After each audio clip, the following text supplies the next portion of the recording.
I want to talk about one particular article that I read. And this is another example of me getting something right. So for those Peter Schiff critics who are out there that say, I don't really get anything right, I get stuff right.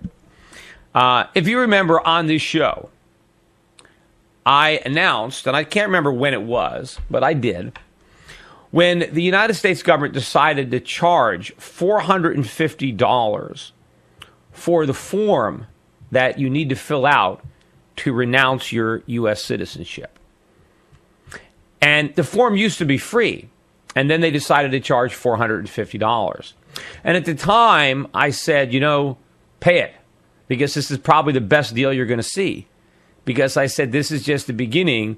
That form is going to get a lot more expensive.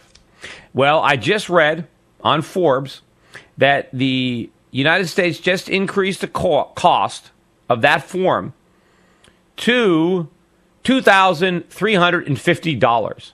$2,350. That is a 422% increase. Now, I bet there's no line item in the CPI for that form, right? They're not going to have to include this in the inflation rate, a 422% increase in the cost of renouncing your U.S. citizenship. But $2,350, that's a lot of money. The article points out that that's over 20 times what the average high-income country charges, like Germany, Switzerland, the UK. They all charge about $100. So when we charged $450, that was already over 4 times what most advanced, wealthy countries charge their citizens for renouncing the citizenship. Now we're more than 20 times.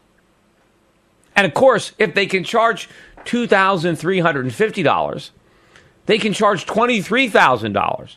There's no limit to what they can charge. Now, they're claiming it's justified because of demand. There's such a backlog. There's so many people that want to renounce their citizenship that, they got to raise the price, which, to me, it's just, supply and demand. They know a lot of people want to give up their U.S. citizenship, so they're using it as a revenue source.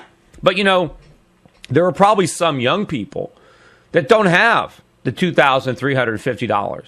They'd have to save up to renounce their citizenship.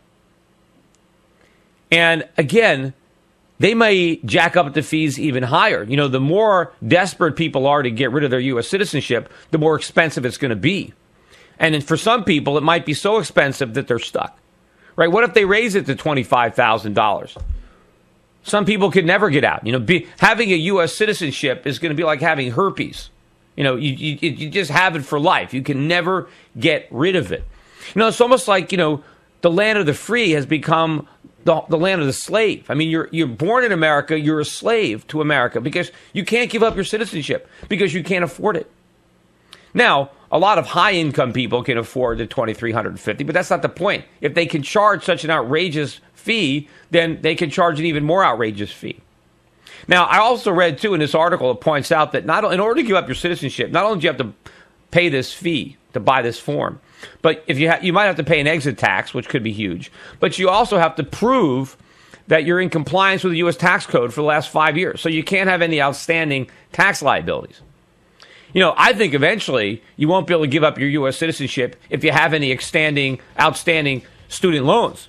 If there's any student loans you haven't paid. Because eventually the people who are going to want to get out of here the most are going to be young people who want to get out from under their student loan obligations, or they want to work where there's opportunity. They want to get out from an oppressive tax regime where the government confiscates so much of their money, particularly if they're going to try to keep the commitments they made to the baby boom. They're going to have to tax the hell out of all the generations that came next, the generation X, Ys, and Zs, whoever they are.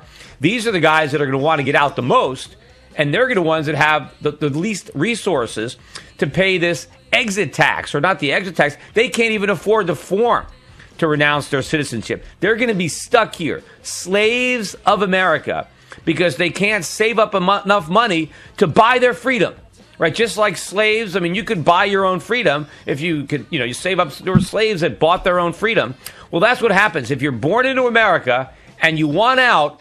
You've got to buy your freedom. It doesn't come to you. You're not born free. You have to buy your freedom. Now, yeah, you can leave America, but you can't get out from under the U.S. citizenship. You still have to pay taxes to the United States. And, of course, once you leave America, if you're still a U.S. citizen, no one's going to want to do business with you. You can't open a bank account anywhere. You're persona non grata.